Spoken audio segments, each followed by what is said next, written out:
Hello guys, welcome back to my channel Horror Explorer Assamese. আজি মই আপোনালোকৰ আগত recently release Bollywood horror movie 1920 horror of হাৰ্টছৰ explanation লৈ আহিছোঁ। যাৰ আগতে 1920 বহুকেইখন মুভি আমাৰ মাজত আহিছে আৰু গোটেইকেইখনে আমাক বহুত ভয় খুৱাব সক্ষম হৈছে। তো বেছি দেৰি নকৰি আহক 1920 হৰৰ অফ হাৰ্টছৰ এক্সপ্লেনেশ্যনলৈ। তো মুভিখনৰ আৰম্ভণিত মেঘনাৰ 21 বছৰ হোৱাৰ লগে লগে সেইদিনা তাইৰ দেউতাকে নিজক ফাঁচি লগাই আত্মহত্যা কৰে আৰু দেউতাকক যেতিয়া পোষ্টমৰ্টমৰ বাবে হস্পিটেলত নিয়ে তেতিয়া ডক্টৰে মেঘনা আৰু তাইৰ বয়ফ্ৰেণ্ড অৰ্জুনক এটা শ্বকিং কথা কয় যে তাইৰ দেউতাকৰ হাৰ্টটো মিচিং আছে। এনেকুৱা যে তাইৰ দেউতাকৰ তাত কোনোদিনে হাৰ্টে নাছিলে। ইয়াৰ পিছত দেউতাকক শ্মশানত নি অন্তিম সংস্কাৰ কৰিব ওলাওঁতে যেতিয়া পূজাৰীয়ে তাইক বডিটোত গংগাজল ছিটিয়াব দিয়ে তেতিয়া তাইৰ হাতৰ পৰা বটলটো পৰি যায়। তাৰপিছত তাই এটা আধা জ্বলা তান্ত্ৰিক দেখে আৰু সি হঠাৎ তাইক দেখা দি তাৰ পৰা নোহোৱা হৈ যায়। ইয়াৰ পিছত তাই ঘৰ আহি দেউতাকক মনত কৰি কান্দি থাকোঁতে ওপৰৰ ৰুমৰ পৰা শব্দ শুনি চাব যাওঁতে তাই দেউতাকৰ ডায়েৰীটো পায় আৰু এনেকুৱা লাগে দেউতাকৰ আত্মাই তাইক এই ডায়েৰীটো জানি বুজি দেখুৱাব ওলাইছিল। তাত লিখা আছিল যে তাইৰ মাক যাক ইমান দিনে মেঘনাই মৰা বুলি ভাবি আছিল আচলতে তাই জিন্দা আছে। আচলতে তাই এজনী বদমাছ তিৰোতা আছিল। যেতিয়া তাইৰ দেউতাক এজন লেখক হিচাপে জীৱনত সক্ষম নহ'ল তাইৰ মাকে তাৰে ডাঙৰ ডাঙৰ ব্যৱসায়ীৰ লগত সম্বন্ধ ৰখা কৰিলে। ইয়াৰ মাজতে তাইৰ গিৰিয়েকক বিষ দি মাৰিব চেষ্টা কৰিছিল কিন্তু সি কিবাকেহে বাচিছিল। ইয়াৰ পিছত তাই এজন ৰাজপুতৰ লগত পলাই গৈ তাৰ লগত বিয়া পাতি এতিয়া তাৰ লগতে আছে। সি এইবিলাক বহু বছৰ ধৰি সহ্য কৰি আছিল কিন্তু সি আৰু ইমান সহ্য কৰিব নোৱাৰে, গতিকে সি নিজে আত্মহত্যা কৰি মৰি থাকিলে।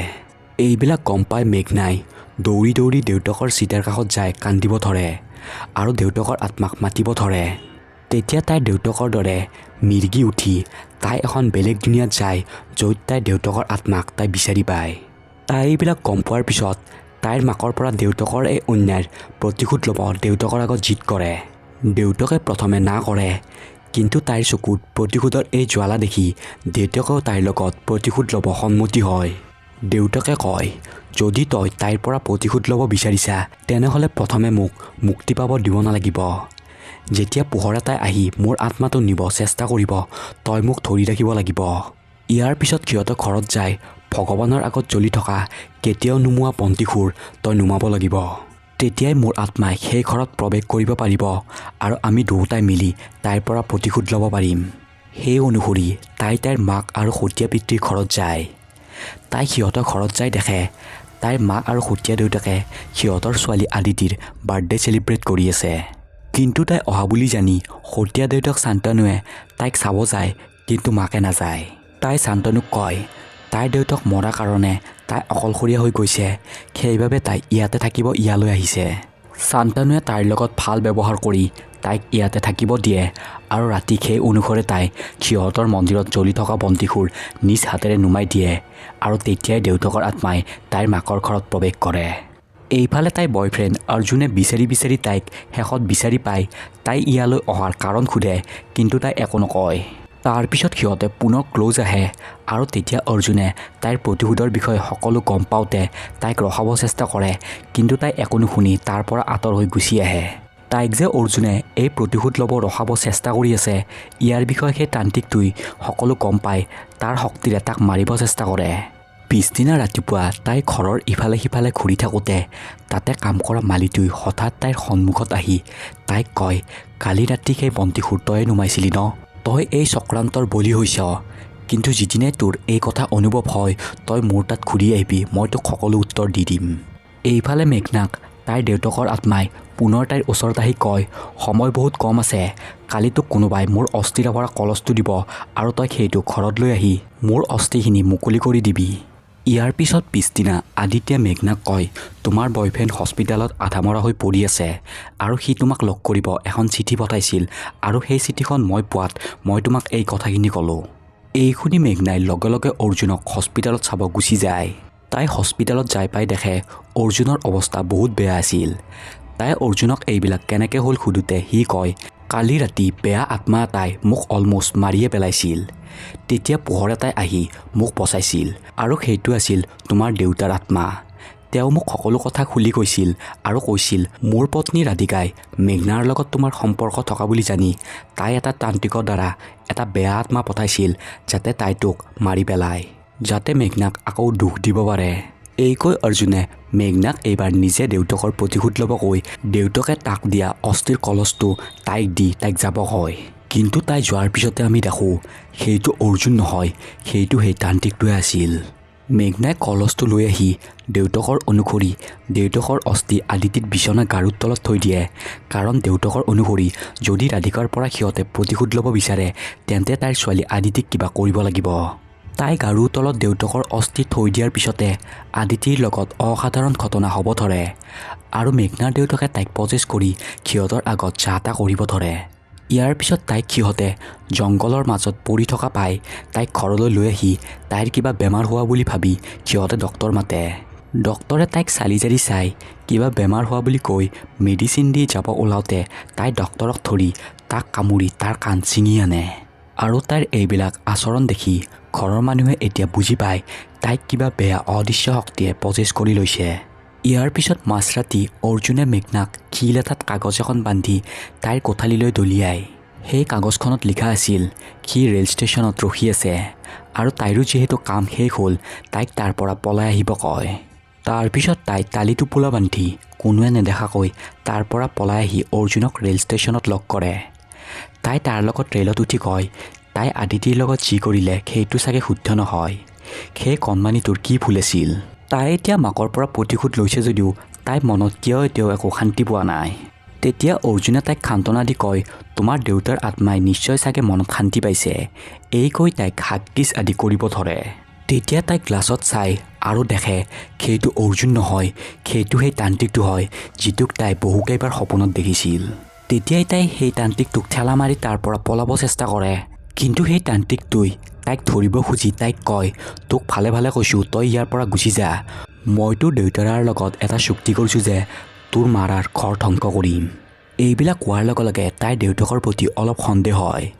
সি তাইক খেদি খেদি ৰেলৰ ওপৰত উঠে আৰু তাইক মাৰিব আগবাঢ়ে। তেতিয়া কালভাৰ এটা আগত পৰাত তাই বহি যায় আৰু সেই কালভাৰটোত খুন্দা লগাৰ কাৰণে সেই তান্ত্ৰিকটো মৰি যায়। কিজানি সেই তান্ত্ৰিকটোই অৰ্জুনক প্ৰজেছ কৰি লৈছিল আৰু সেই কালভাৰটোত মাথাটো খুন্দা লগাত অৰ্জুন মৰি থাকিল। তাইৰ এতিয়া সম্পূৰ্ণ দেউতাকৰ আত্মাৰ ওপৰত সন্দেহ হৈছিল, কাৰণ দেউতাকৰ আত্মাই কোৱা অনুসৰি তাই সেই তান্ত্ৰিকটোৰ পৰা কলচটো লৈছিল। তাই কিবাকে ৰেলৰ পৰা নামি এইবাৰ গোটেই কথা ক্লিয়াৰকৈ জানিবৰ বাবে মাকৰ ঘৰত পুনৰ ঘূৰি যায় আৰু তাই ডাইৰেক্ট যায় তাতে কাম কৰা মালিকটোক লগ কৰে আৰু সি তাইক তাইৰ মাকৰ ডায়েৰী এটা দি কয় ইয়াত যি লিখা আছে সেইবিলাকে সঁচা। তাত ৰাধিকাই লিখিছিল মেঘনা জন্ম পোৱাৰ আগতে ধীৰাজে জীৱনত সফল নোহোৱাৰ দোষ ৰাধিকাক দিছিল আৰু পইচাৰ বাবে বহুকেইবাৰ ইংৰাজৰ লগত তাইক শুব বাধ্য কৰাইছিল। এবাৰ সি লিখা কিতাপৰ পাব্লিছাৰৰ লগতো শুব বাধ্য কৰাইছিল, কিন্তু তাই মানা কৰোঁতে সি অলপ বিষ খাই তাইক ব্লেকমেইল কৰিছিল যে সি মৰি যাব আৰু সি মৰাৰ কাৰণ ৰাধিকা বুলি লিখি যাব। ইয়াৰ পিছত তাই উপায়বিহীন হৈ ৰেলৰ আগত জাপ দি মৰিব চেষ্টা কৰোঁতে শান্তানুৱে আহি তাইক বচায় আৰু তেতিয়াৰ পৰা দুয়োটাৰ মাজত এটা সম্পৰ্ক গঢ়ি উঠে। ইয়াৰ পিছত তাই থিৰাং কৰিছিল যে তাই মেঘনাক লৈ শান্তানুৰ লগত পলাই আহিব, কিন্তু তাই মেঘনাক লৈ শান্তানুৰ লগত পলাই অহাৰ কথা আগৰ পৰা জানি ধীৰাজে মেঘনাক লৈ পলাই যায় আৰু সিহঁতে দুয়োটাকে কোনোদিনাই বিচাৰি নাপায়।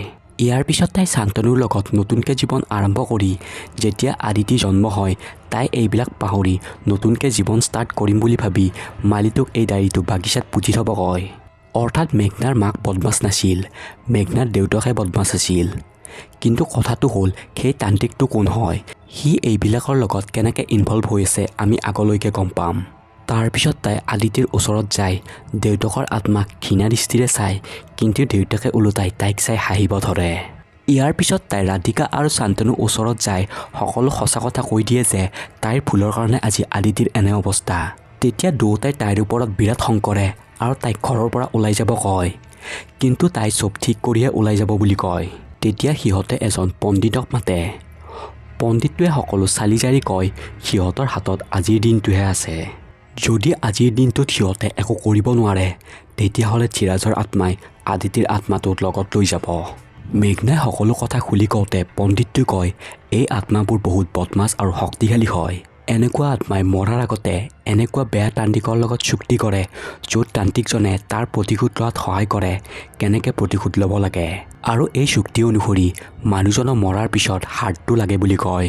তেতিয়া মেঘনাই বুজি পায় মৰাৰ পিছত দেউতাকৰ হাৰ্টটো কিয় নোহোৱা হৈ আছিল।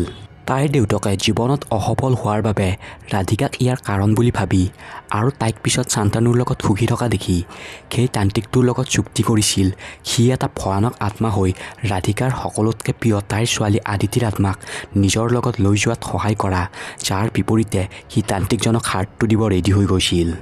ইয়াৰ পিছত সিহঁতে পণ্ডিতক ইয়াৰ পৰা ৰক্ষা পাবৰ বাবে উপায় সোধে, কিন্তু ইয়াৰ বিশেষ উপায় একো নাই বুলি কৈ আদিতিৰ আগত যায় অকল গংগাজল তাইৰ গাত ছটিয়াই গায়ত্ৰী মন্ত্ৰ উচ্চাৰণ কৰিব দিয়ে। সিহঁতে সেই অনুসৰি তাইক বান্ধি এক্সৰচিজম কৰাৰ দৰে গায়ত্ৰী মন্ত্ৰ মাতি তাইৰ গাত গংগাজল ছটিয়াই, কিন্তু তাই অলপ চটপটাব ধৰি পিছত ৰছীকেইডাল ছিঙি চাকৰটোক মাৰি পেলাই আৰু ৰুমটোৰ পৰা পলাই যায়। সিহঁতে তাইক বেলেগ বেলেগ হৈ বিচাৰিব ধৰে আৰু সেই তান্ত্ৰিকটোই সিহঁতক ৰখাব সিহঁতৰ ঘৰত আহি শান্তনুক এটেক কৰে, কিন্তু তাৰ হাতত গংগাজল থকাৰ বাবে তাৰ গাত দলিয়াওঁতে সি দুৰ্বল হয় আৰু সেই সুযোগ লৈ শান্তনুৱে তাক ধ্বংস কৰি পেলায়। এইফালে ধীৰাজৰ স্পিৰিট, যি আজি ৰাতিটো গ'লে আদিতিৰ আত্মা নিজৰ লগত লৈ যাব, সি মেঘনা আৰু ৰাধিকাক অকলে পাই সিহঁতক এটেক কৰে আৰু সিহঁতেও লাহে লাহে হাৰ মানিব ধৰে। তাৰপিছত মেঘনাই মন্দিৰৰ ভিতৰত সোমাই সেই যে তাইক কেতিয়াও নুমোৱা বন্তিখোৰ নুমাইছিল তাই পুনৰ জ্বলাই দিয়ে আৰু দুৰ্গা মাৰ হাতত থকা ত্ৰিশূলডালেৰে নিজক সানি মাৰি পেলাই আত্মা হৈ বেলেগ এখন দুনিয়াত যায় দেউতাকক ৰখাব বিচাৰে। তাৰপিছত তাই দেউতাকৰ আত্মাক বিচাৰি পায়, যি আদিতিৰ আত্মাক নিজৰ লগত নিব ৰখি আছিল।